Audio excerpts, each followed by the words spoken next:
हमारे आपसे केवल इतना निवेदन, इस पूरे श्रोता भाई बहनों से केवल इतना सा निवेदन है कि जिस भूमि को, जिस मकान को, जिस जमीन को, जिस जायदाद को आप बनाना चाहते हैं, जिस प्लाट को आप निर्मित करना चाहते हैं, कई कई घर ऐसे किराए के मकान में रहते थे तो अच्छे रहते थे, जब से घर बनाया प्रवेश करा तब से रो रहे हैं। 25 बार वास्तु शास्त्री वालों को बुला लिया, उसने यहां से सीढ़ी तोड़ दो, यहां से बना दो, यहां बाथरूम तोड़ दो, यहां से बना दो, ये पीछे से रास्ता कर दो, यहां से बना दो। ईमानदारी से कहना, पहले के समय में क्या वास्तु शास्त्री होते थे? नहीं। घर के बुजुर्ग कहते थे यहाँ कमरा बना दे बेटा, बेटा कमरा बना देता, यहाँ रसोई घर बना दे बेटा, घर के बुजुर्ग कहते थे वहां कमरा बनता था, घर के बुजुर्ग कहते थे वहां पर भोजन बनता था, उसके बाद भी उनके घर में शांति होती थी, फिर भी उनके घर में समृद्धि होती थी, लक्ष्मी की कोई कमी नहीं होती थी, कमाते कम थे पर ऐश की जिंदगी जीते थे, सुखमय जीवन जीते थे। आज के जमाने में बेटा कमा रहा, बहू कमा रही, पोता कमा रहा, पोती कमा रही, दादा कमा रहा, सारा घर कमा रहा है, उसके बाद भी सुख और समृद्धि और शांति नहीं है, उसके बाद भी आनंद की अनुभूति नहीं है, उसके बाद भी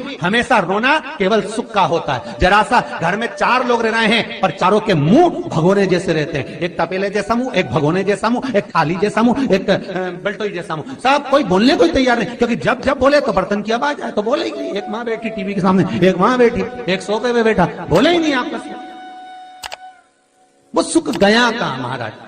कई लोगों के मैसेज आते हैं, गुरुजी हम बड़े दुखी हैं, कारण क्या है? बस कारण इतना सा है कि आपने जब मकान का निर्माण कराया, वास्तु शास्त्री को बुलाया, इंजीनियर को बुलाया, सब ठेकेदार को बुलाया, सबको बुलाकर मकान, प्लाट, जमीन, जायदाद सब दिखवाया, पर आपने उस भूमि पर पद्म पुराण कहती है, धेनु मानस कहती है, स्कंद पुराण कहती है कि उस प्लाट पर आपने 3 दिन तक एक गौ माता को नहीं बांधा, 3 दिन तक एक गाय को उस प्लाट पर बांध कर चारा खिलाते।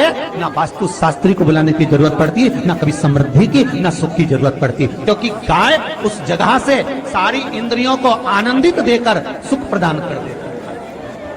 उस जगह के सारी रोग, बीमारी, कष्ट, तकलीफ, दुख को गौ माता खींच। गौ माता जैसी जगत में कोई नहीं हो सकता। हाथ में घड़ी नहीं बांधती गौ माता, पर 4 बजे आपके यहाँ रोटी मिलती है तो 4 बजे खड़ी मिल जाती है, 3 बजे भोजन मिलता है तो 3 बजे आपके दरवाजे पे मिल जाती है, 1:30 बजे भोजन दोगे तो 1:30 बजे ही मिलेगी, 1:20 पे दोगे तो 1:20 पे ही मिलेगी। कोई घड़ी नहीं बांधती, फिर भी समय पर आ जाती है। क्यों? क्योंकि भगवान ने उसको ऐसा बनाया है, 33 कोटि देवताओं ने उसमें ऐसा विराजमान कर दिया है कि जगत का वो कल्याण कर सकती है। उसका एक एक अंश जीव का कल्याण करने वाला है, एक एक अंश जगत का उद्धार करने वाला है।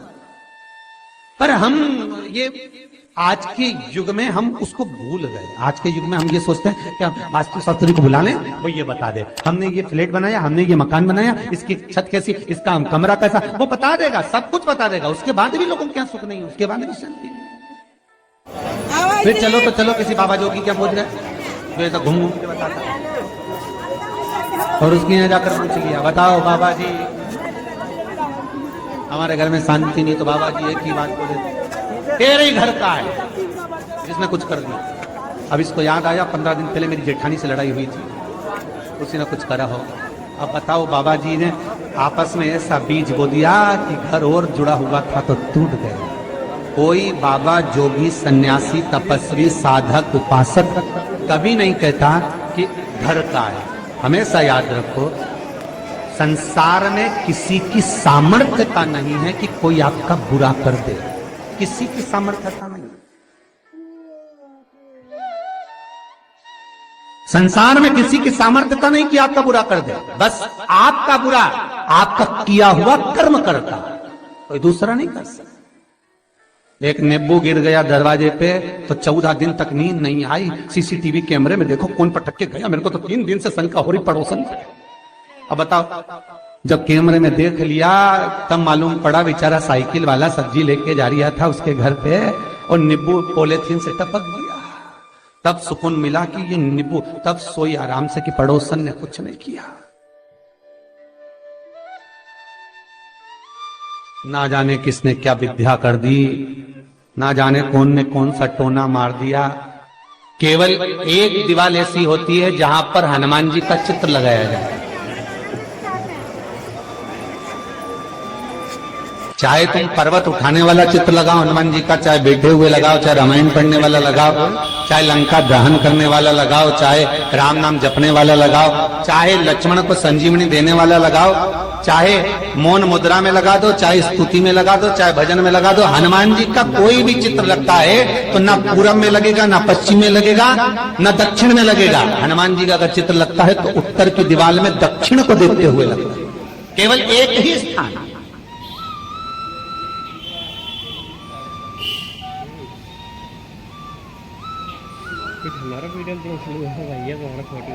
जैसे पूर्वजों के चित्र को, पितरों के चित्र को, गए हुए हमारे जीवों के चित्र को दक्षिण में विराजमान किया जाता है, उसी तरह हनुमान को उत्तर में विराजमान कर कर दृष्टि दक्षिण में कर दी जाती है।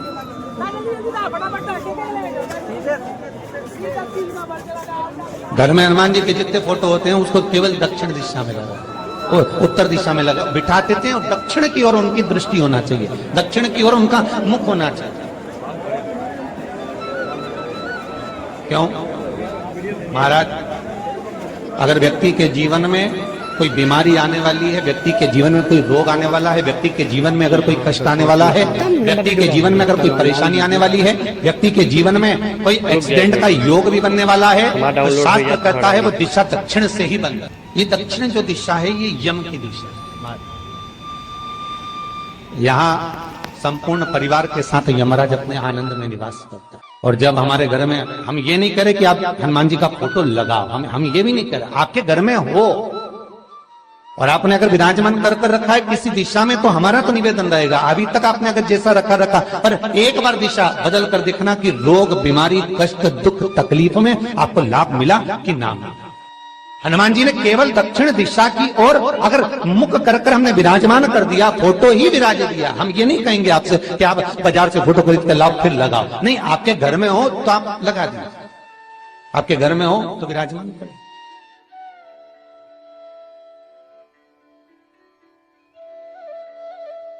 अच्छा, कितनी विपरीतता है वो भी आप जरा जानिएगा महाराज, कि शंकर भगवान के ऊपर जो जल चढ़ाया जाता है उसकी जलाधारी उत्तर में जाती है। कई लोगों को तो आज भी तुलसी उतारना तक नहीं आता कि तुलसी का दल कैसे उतारा जाता है। कई जगह तुलसी के क्यारे के नीचे शंकर जी का शिवलिंग रख दिया जाता है महाराज, नहीं है ध्यान, बस चलता है स्मरण।